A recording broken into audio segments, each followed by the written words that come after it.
Hello there YouTube, I am FatherDougall9000 and welcome to another episode of Games That Time Forgot, a series where we look at cancelled games, concepts, betas, and prototypes.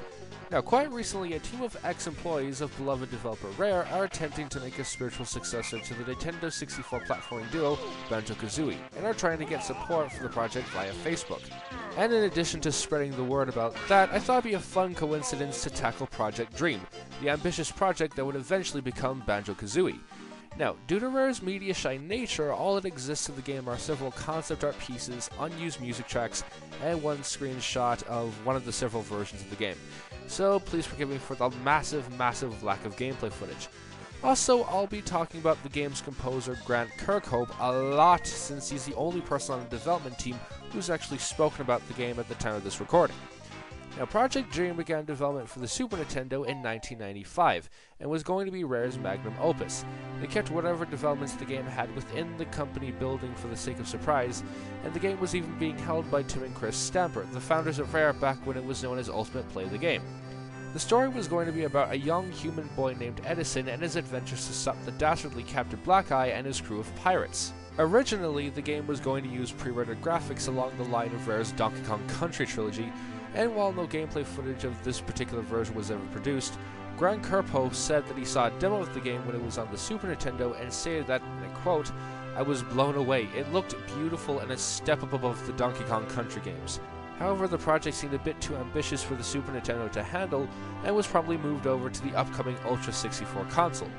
At this point, the game changed direction from whatever the original plan was to a fully 3D RPG along the lines of the Zelda titles for the 64. At this time, the team behind Project Dream experimented in a new graphical technique that involved stretching 3D polygons to massive lengths in order to create the massive levels needed to fulfill Dream's ambitions.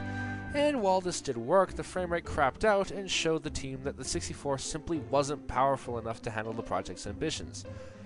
Now, at the time, Rare were also developing 12 Tales Conquer 64, the prototype to the infamous Conker's Bad Fur Day, which at that point was a platform in the vein of Super Mario 64.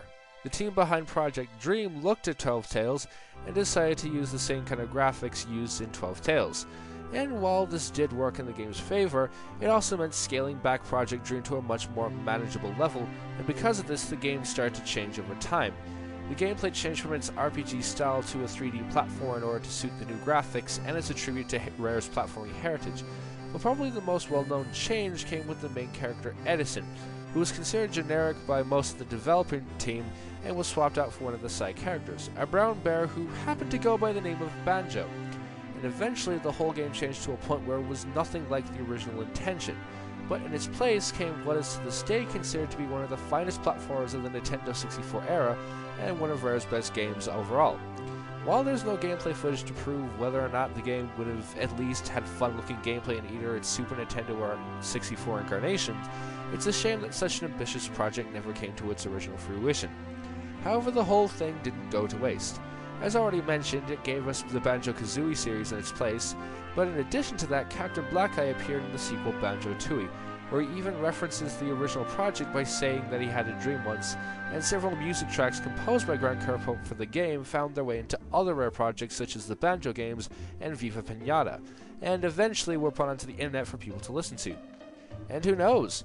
With today's technology, maybe Rare, or heck, even the team making the successor to Banjo will finally be able to make the game that never came to be. Well, a man can dream at least. No pun intended. I'm FatherDougall9000, and if you'll excuse me, I'm off to play Banjo-Kazooie. See you next time.